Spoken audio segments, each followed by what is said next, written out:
September the 15th, 2023 was a beautiful sunny day and a perfect day to take a walk through my yard.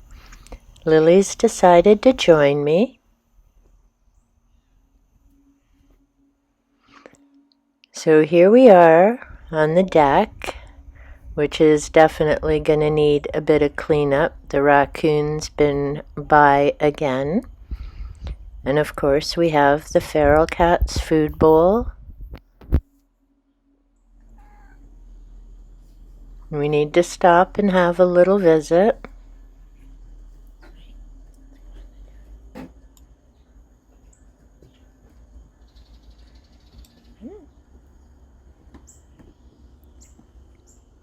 And Lily's going to lead the way down.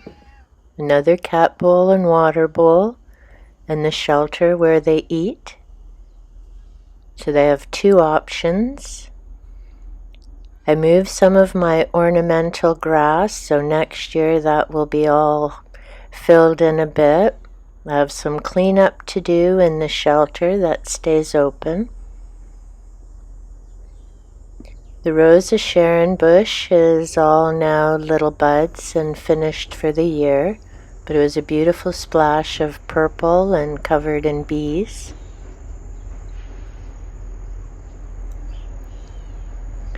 I'll have to figure out the name of this shrub. It's the one that blooms twice a year, although this year it just really bloomed like crazy once. And then this area I'll need to figure out next year. It was part of the plan for this year, but sometimes things just don't happen, and I'm glad nature is forgiving. In the back, that splash of white, I believe they're called anemones, and they're covered with bees. And I've got my white rose and my tea roses. This tree that nature brought us, that's provided a beautiful cover. And I have this area to figure out next year. And make note, this is Artemisia. So I'd moved my shelter or garden frame, and I had some tea roses on one side. I think I'll end up taking out these tea roses on the other side and plan for a shade garden next year, as I have quite a bit of space here. So I'll have to get that all figured out next year.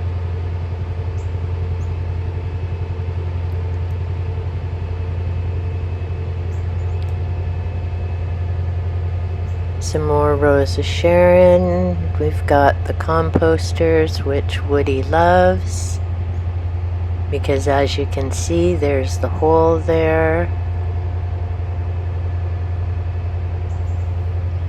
There's the hole there. And then we have Woody's hole. So it's like a buffet and restaurant, and hey, I'm good with wherever the organic material provides nutrients or food to nature. Next year I'll have to get this figured out a bit more, so more of the sun gets to the composters.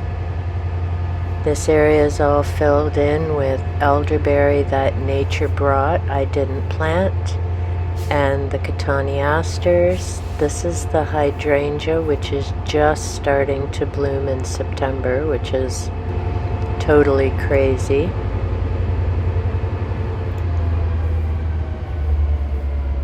And then this patch I'll have to figure out next year, because it isn't just the elderberry and cottony. Nature likes to give me some surprises, and I figure it out as I go through the tours. The cotoneasters I love because they're covered in dark berries, and the squirrels, groundhog, and birds all love those berries, so they're a great natural food source for everybody.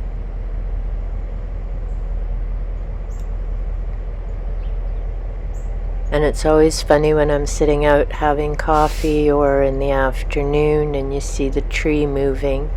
You know the birds are in there having a good munch, or the groundhog. This is the bird feeding area, and here is the low artemisia. You'll see it in the front. This is a gazebo that we repurposed, and my husband built a hangar for the bird feeders, and then some of the old branches, a tree that nature planted, my sage garden,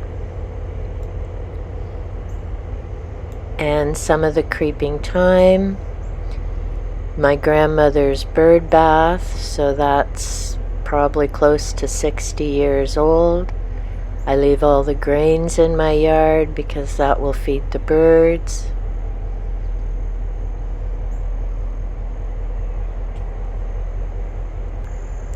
The butterfly bushes that I moved earlier this year have all taken. They're black knights and attract a lot of butterflies. The area along the ramp I cleared up a bit, but needs a bit more work.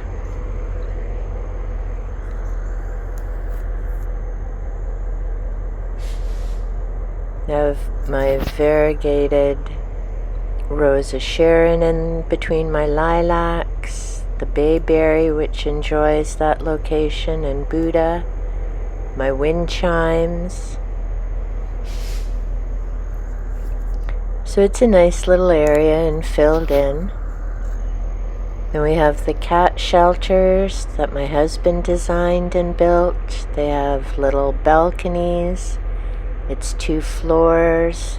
They can get in the back entrance, or they can go in the front entrance, and sometimes they lay on top. The first shelter my husband built will need to replace that carpet. That also has 2 floors with straw windows, and they have a big deck to spread out on. On to the front yard, and I kept the sound so that you can notice the difference between the front yard and the backyard. You could hear the train. I live in a city. Here's a big patch of the creeping thyme. This area filled in. Along the front, it was all tansy, I haven't cut that back yet. I tend to leave it until October. I'd move some of the ground cover, and I have to figure that out a bit. So we have the burning bush and tansy and goldenrod, some different trees that nature planted again for me, so I'll have to take a look, figure things out. This is pokeweed that nature brought. There's some purple berries on it, but I haven't really noticed the birds eating it very much. And this is what Artemisia looks like in the full sun compared to the smaller Artemisia in the backyard. So I'll have to move those smaller guys next year. These are yew trees that we planted probably 10 years ago. They provide great coverage and block out some of the light pollution. And of course, it wouldn't be my yard unless there were some dragon wing begonias. And yes, that dragon comes up quite a bit, not just in my channel name, but in my yard. These are moonflowers. Some people call them angel trumpets.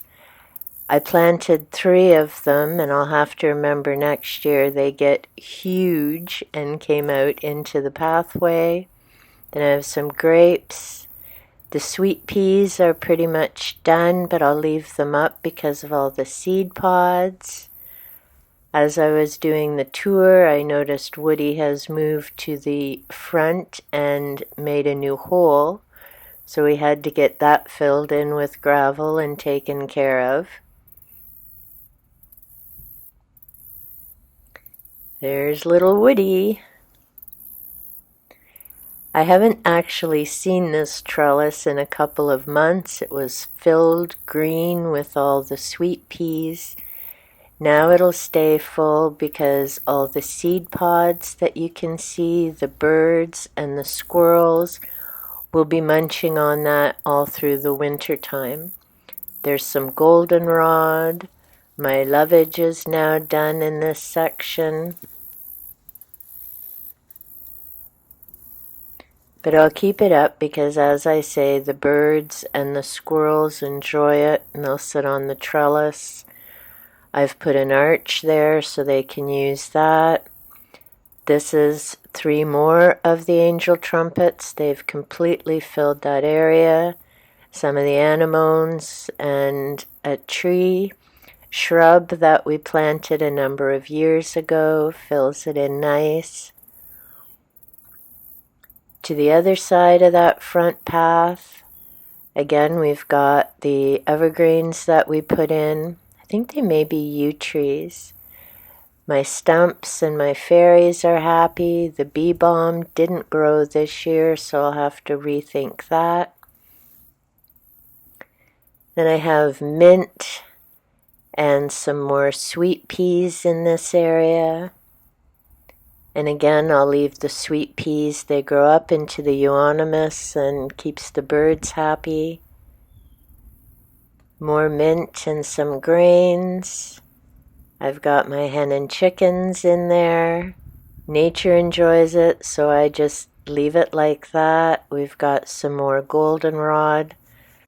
I'll never be featured in Better Homes and Gardens, but I am in Birds Are Us, Ferals Forever, Skunk Tales, Bunny Hops, Squirrel Adventures, and Gopher, Tales from the Underground. I hope you enjoyed the tour of the yard.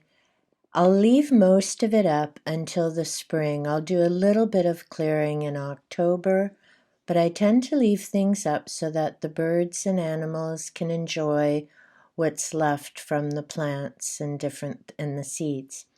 Let me know in the comments down below. Do you leave some of your things up to provide food and places for nature? The stumps I've found over the years, as I tend to hollow them out and use them as planters, I've discovered in the spring are a great place for a number of my insects and other little critters to house over the winter.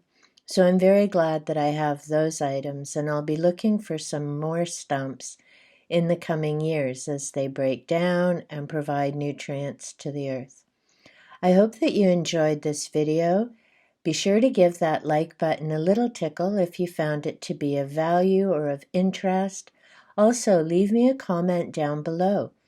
If you enjoy content about nature, silly cats, books about a variety of different topics, be sure to hit that subscribe button and turn on the notification bell so you know when I upload content that may be of interest to you.